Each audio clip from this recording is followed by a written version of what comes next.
Vayamos a el caso de este expresidente y del actual presidente.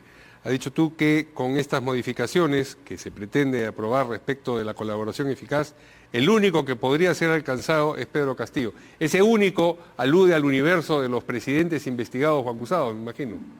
En realidad alude, en mi opinión, a el universo de personajes de la política expuestos por estos casos. Claro, me explico. Keiko Fujimori Sí. se incluye ahí también, lógico, sí. Claro, ¿qué es lo que ocurre? Cambios como los que esta ley contiene no pueden alcanzar convenios ya firmados. Estoy pensando en Barata en el caso Odebrecht en general. Tampoco pueden alcanzar convenios que ya fueron propuestos a un juez para iniciar el procedimiento de evaluación de aprobación. Y alcanzan muy pobremente, con muchas limitaciones, los casos que ya están en negociación, que son casos en los cuales la Fiscalía ya tiene planes de trabajo hechos con actividades y recojos de información en proceso. Este proyecto, tal como ha sido puesto en conocimiento público, no contiene, por ejemplo, una cláusula usual para cambios en esta materia, que es una en la que se dispone que los procedimientos iniciados antes de la promulgación se adapten a las reglas en el plazo X, Y o Z. No lo tienen. Significa que el texto, si se aprueba como está, podría ni siquiera alcanzar a los casos que están en manos en Fiscalía, porque los fiscales que ya tienen planes trazados podrían muy fácilmente pedirle a sus jueces de control que aprueben sus planes hechos antes de la vigencia de la ley, concedan las prórrogas o las suspensiones que sean necesarias para poder seguir con las definiciones que ya se adoptaron. Entonces, en resumen, esta ley, si se aprueba como está, solo alcanzaría procedimientos que aún no han comenzado. Y ahí es de donde viene mi teoría. El único caso que no sabemos si ha comenzado y que podría no haber tenido inicio es el de un eventual colaborador o delator que aumente la cantidad de información y despeje las incertidumbres que aún tienen los casos Castillo, sea por las visitas de Zaratea, por el caso de los ascensos policiales, militares, por Puente Tarata 2 o por el propio caso del biodiesel. Un caso nuevo sería el alcanzado. De modo que esta ley, si algún efecto tiene, es el de intentar desestimular nuevos procedimientos de delación. Ahí es donde llego yo a mi conclusión sobre el alcance referido al caso Castillo. Es decir, tiene un propósito, vamos a decir, contrafondo político. Me da la impresión que sí. Lo sepan o no lo hayan notado sus autores, ¿verdad? Porque también el proyecto de ley deja en evidencia que quienes lo han redactado no tienen muy claro cómo funcionan las reglas de plazos, de investigaciones y las relaciones entre los procedimientos de delación y las investigaciones por criminalidad organizada. Sí, a propósito de los plazos, propone cambios importantes, ¿no? Mira, el más importante es el del plazo. 8 meses para los procedimientos de delación o colaboración eficaz, prorrogables, es cierto, pero hay que notar que estos procedimientos tienen rendimientos hacia investigaciones por criminalidad organizada para las que la Fiscalía tiene 36 meses de plazo. Y podemos discutir, y eso sería una conversación larguísima, pero muy importante, en qué condiciones se están usando esos 36 meses y cómo se pueden racionalizar los 36 meses. Pero respecto a ellos, poner 8 meses para la delación no tiene ningún sentido. De hecho, la delación tiene efectos sobre esos procedimientos. Y si esos están abiertos por 36 meses, entonces ¿por qué la delación hay que cerrarla en 8? Segundo, los plazos en nuestro derecho de procedimientos no forman base para ninguna anulación. De modo que si un fiscal o un juez se exceden en un plazo, lo que sigue es una orden de requerimiento para que se ajusten a él, pero no la anulación de lo ocurrido. Los plazos además tienen 2 accidentes básicos, las prórrogas y las suspensiones. No hay ninguna razón por la que un fiscal, incluso aunque le impongan un plazo de 8 meses prorrogable, no pueda pedir prórrogas adicionales por estricta necesidad, o no pueda pedir suspensiones porque, por ejemplo, está esperando información que debe llegar de Europa, de Asia o de las Filipinas. Entonces, en realidad, la herramienta de los plazos, si bien genera una narrativa disuasiva, peligrosa, desmotivadora de este tipo de procedimientos, en los hechos no es capaz de dañarles. Y si han querido usar los plazos para esto, bueno, ese es un candado de papel. No tiene mayores consecuencias reales, fuera de las muy importantes que sí produce en la escena de la política, en la escena de las motivaciones y de los estímulos para que nuevos delatores puedan completar casos que ahora están incompletos. ¿Te refieres a la escena política que se está desarrollando fundamentalmente en el Congreso, en este caso? Sí, por supuesto, porque en el lenguaje que está escrita la norma, más allá de mis observaciones sobre su poca eficacia práctica, ella representa un movimiento más en un ciclo de contrarreformas que atacan instituciones que se han edificado y desarrollado con defectos, es cierto, pero se han desarrollado en estos 20 años, y entonces entra en el ciclo en el que están los cambios en SUNEDU, las prórrogas en minería informal y tantas otras, ¿no? Transportes y comunicaciones también, sí, efectivamente, sí. Bien, hemos hablado de los problemas del presidente Castillo y el último de esos problemas tiene que ver con el trascendido de que hay contradicciones entre lo que le ha dicho a la Fiscalía y lo que declaró, esto sí es conocido públicamente, a CNN.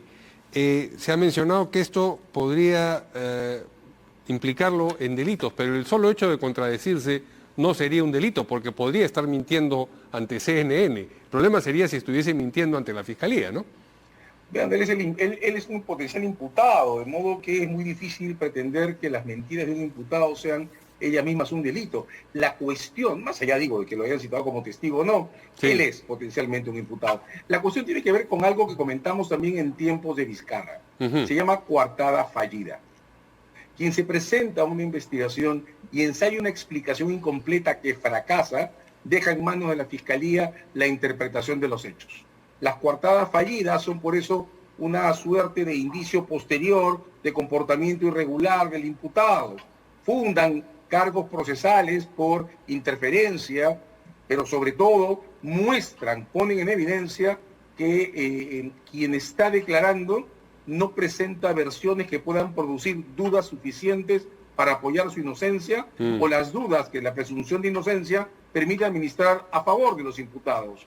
Un caso de coartadas fallidas es uno en el que el cerco de sospechas empieza a crecer porque nadie lo está contestando. Hay que notar además, permíteme decir esto, Mario, que sí, todavía más importante que la cuestión de si conoce o no conoce a la señora López, es esa referencia que hizo en la entrevista a Hildebrand, en punto que a la casa de Zarratea llegaban los amigos que lo habían apoyado en la campaña. Esa afirmación, que me pareció rotunda, pone en evidencia que sí sabe con quién se reunió, sí lo recuerda, y que las llaves de Zarratea la tenían quienes pusieron dinero en esa campaña. Eso es gravísimo. Sí, creo que es una pista que sin duda la Fiscalía tendrá que seguir. Sí, efectivamente. Además también está el otro asunto, el de los ascensos militares. Lo que se menciona en este reporte sobre sus declaraciones a la Fiscalía es que él ha dicho que no recuerda haberse reunido, en fin, con los comandantes generales de las armas en las que se buscaba, en cuyos ascensos se buscaba influir, y con el ministro de Defensa de ese momento. Pero en fin, otro asunto importante sobre el cual quería conocer tu opinión es el de la situación de la fiscal Zoraida Ábalos y la denuncia que ha presentado el procurador Pacheco sobre su presunta pertenencia a la banda de los cuellos blancos. ¿Qué impresión tienes tú de esa denuncia? Mire, en general estoy sorprendido. Yo conozco al procurador Pacheco hace bastante tiempo por razones profesionales. He tenido siempre una buena impresión de él, pero no alcanzo a entender por qué en determinado momento coge información que está en los medios desde hace un año, que hasta ahora ha sido tomada, creo yo, razonablemente, como fundamento para debates políticos, para pedir aclaraciones de la fiscal de la Nación. Ella ha dado varias entrevistas sobre los tópicos que están en esa denuncia, y luego corta y pega toda esta información, que es información de medios de relevancia periodística, y les trata de dar una connotación penal que no encuentro. No he encontrado los resúmenes que he visto hasta ahora. Se han publicado uno muy importante en El Comercio, por ejemplo, ni las declaraciones que el propio procurador Pacheco ha dado luego, una razón que explique por qué se presenta una denuncia contra la fiscal de la Nación sin apoyo en testimonios o evidencias recientes que muestren que algo se ha encontrado respecto a lo que ya todos hemos discutido en medios. Yo creo que la situación es complicada, pero no por la denuncia del señor Pacheco. Él tendrá que seguirnos explicando por qué la ha presentado con este contenido.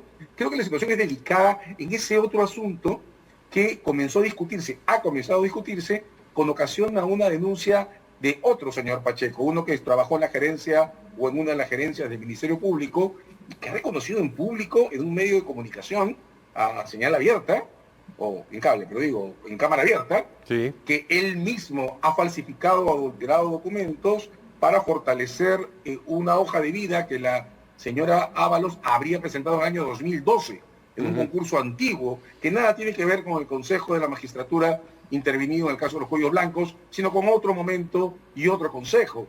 Esto me parece muy serio. He escuchado a la doctora Ábalos mostrar los documentos de lo que se está hablando. He escuchado también a por lo menos un profesor citado en esos cursos diciendo que ya no fue su alumna. Creo que ahí es donde hay un punto que hay que aclarar por el bien de la transparencia de una entidad que enfrenta un problema mayor, y es que tiene elecciones en teoría para elegir a la nueva Fiscalía de la Nación en menos de un mes, y tiene una Junta de Fiscales Supremos con solo 2 miembros. Eso es muy complicado. Estamos hablando de la entidad que administra un recurso tan escaso como la persecución penal.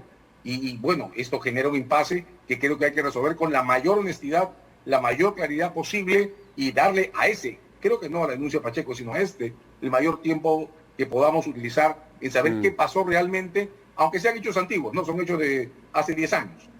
Sí, de manera que lo que dices es, problemas hay, pero no son los que denuncia el procurador Pacheco. Esa es mi impresión, y yo creo que sería pésimo entretenernos con la denuncia del señor Pacheco cuando tenemos que dar el espacio para que la doctora Ábalos y quien le ha denunciado puedan terminar de desarrollar esos documentos o esa evidencia o esos testimonios con absoluta claridad. Claro, pero con lo malo que sería que se haya adulterado información en esos documentos de 10 años atrás, digamos, eso frente a la pertenencia a los cuellos blancos, palidece. Son cosas absolutamente distintas. Por eso digo, ¿no? Es lo que hace más ruido es esto de los cuellos blancos, evidentemente. Sí, pues, pero como digo, la denuncia, uno podría prescindir de la denuncia del señor Pacheco y leer los artículos de investigación que ha publicado Ricardo Uceda todo este tiempo sobre los antecedentes del fiscal de la Nación y encuentra la misma información mejor presentada.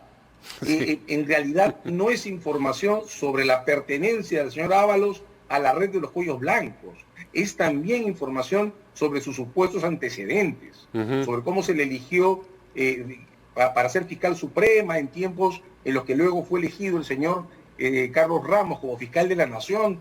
Son cosas antiguas, las más recientes tienen que ver con, pero esto es un problema de gestión, con su manejo, acertado o no, en la crisis que se produjo cuando las fiscales a cargo del caso de los cuellos blancos empezaron a discutir y tomaron distancia con el fiscal superior coordinador de diferentes maneras. Son cuestiones de gestión, de manejo muy serias y que también hay que discutir, pero que están en otro plano y que no alcanza, en mi punto de vista, para vincularla con una red criminal. Eso no es de eso lo que se trata y no es eso lo que pretendía ni siquiera Ricardo Uceda, cuando hizo las investigaciones más fuertes que están contenidas en esta denuncia presentada por el señor Pacheco.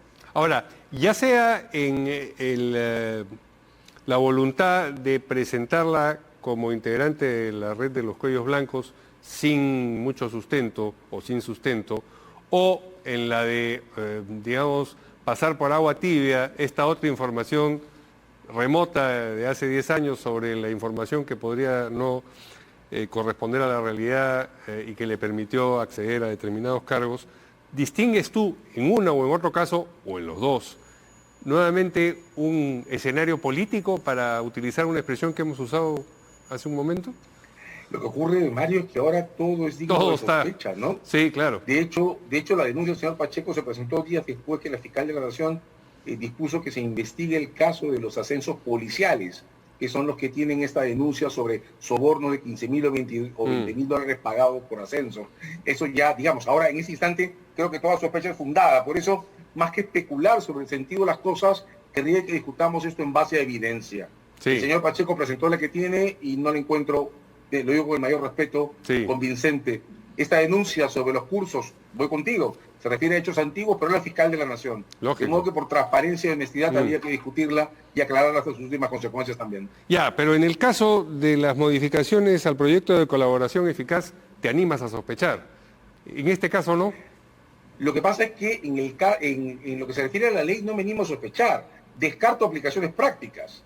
Y la ley no alcanza ni al caso de la señora Fujimori, no alcanza al caso del señor Humala, no alcanza a ninguno de los que hemos estado discutiendo en este tiempo y como venía diciendo, alcanza mal a los que están abiertos, de modo que por descarte solo alcanza casos nuevos y hace tiempo que estamos todos concentrados en si las incertidumbres del señor Castillo se van a completar o no, de modo que ahí no especulo, ahí descarto alternativas y escenarios de aplicabilidad práctica. De hecho, en esa ley, si algo es duro, Mario, déjame decirlo, es esa intención de criminalizar indirectamente a los periodistas que difundan información ese punto es de interés importante, público. Sí, así es. Ese punto es el realmente importante porque si algo está claro es que ya en nuestras leyes violar la reserva de estos procedimientos es un delito, pero jamás se ha pretendido alcanzar a quienes publican información de interés público con normas prohibitivas como estas. Creo que también eso es ineficaz o ineficiente, porque un periodista siempre podrá reclamar a su favor las libertades que corresponden a su derecho de ejercer el periodismo, la libertad de información, la de opinión, la de crítica, pues van a ser inaplicables esa sanción, pero la señal institucional que da un Congreso que la insinúa o la sugiere, creo que es gravísima. Y en este caso habría más de un sector político interesado en que las cosas fueran así, en cercenar, digamos, la capacidad de la prensa de por hacer reconocimiento público, información que se filtra, por supuesto, pero que tiene que ver con casos de presunta corrupción de actores políticos, precisamente. Y sobre todo esa cláusula está libre de todas las limitaciones que encuentro en la de plazos, porque esa cláusula pretende la creación de un delito, de modo que es teóricamente aplicable, creo que la Constitución la impide, la inhabilita, pero es teóricamente aplicable a la siguiente noticia que se presente alrededor de la información que revela un colaborador. Esa cláusula es institucionalmente gravísima. Muy bien o muy mal, en fin, en realidad. Muchas gracias al ex procurador anticorrupción César Azabache por la entrevista. Buenas noches, César, gracias. Encantado.